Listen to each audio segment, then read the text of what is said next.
Hello viewers, আমি এই এগ্রিকালচারের চ্যানেলটা খুলেছি সাধারণত আপনাদের কৃষি বিষয়ক পরামর্শ দেওয়ার জন্য।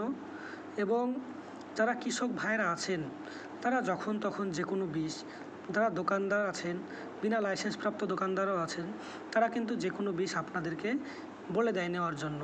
কোনো রকমের বিবেচনা না করেই বিক্রির লোভের জন্য তারা কিন্তু বলে দেয়।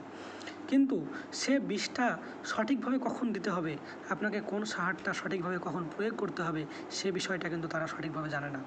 এবং সেটা না জানার কারণে আপনার মাটির যেমন পরবর্তীর জন্য ক্ষতি হচ্ছে, মাটির ক্ষতির সাথে সাথে মাটির হেলথ, যে স্বাস্থ্য আছে, মাটিরও স্বাস্থ্য হয়, সে স্বাস্থ্যটা কিন্তু নষ্ট হয়ে যাচ্ছে।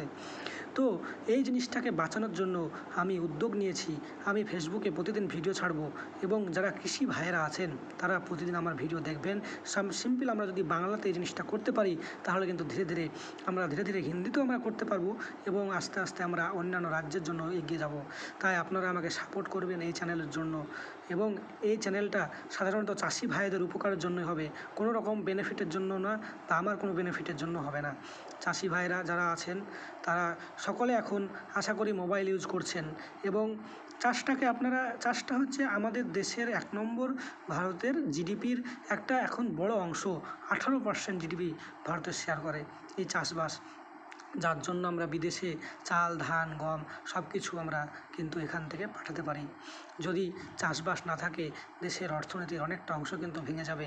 মাটির স্বাস্থ্য যদি খারাপ হয়ে যায়, পরবর্তীতে কিন্তু যে প্রোডাকশানটা এখন হচ্ছে সেটা কিন্তু ফিউচার জেনারেশনের জন্য আর হবে না।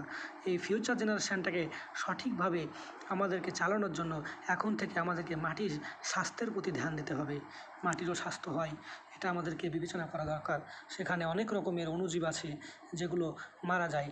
হ্যাঁ, কেন ইউজ করবেন না, হার্বিসাইড ইউজ করবেন, কিন্তু সেটা সঠিক মাত্রা, সঠিক মাপ, কোন সময় করতে হয়, কোন সময় করতে হয় না, সেটা জেনে শুনে করা দরকার। আমরা অনিয়মিতভাবে, আমি একটা জমিতে ঘাস হয়েছে সেটাকে মারার জন্য কিন্তু এনিহাও যে কোনো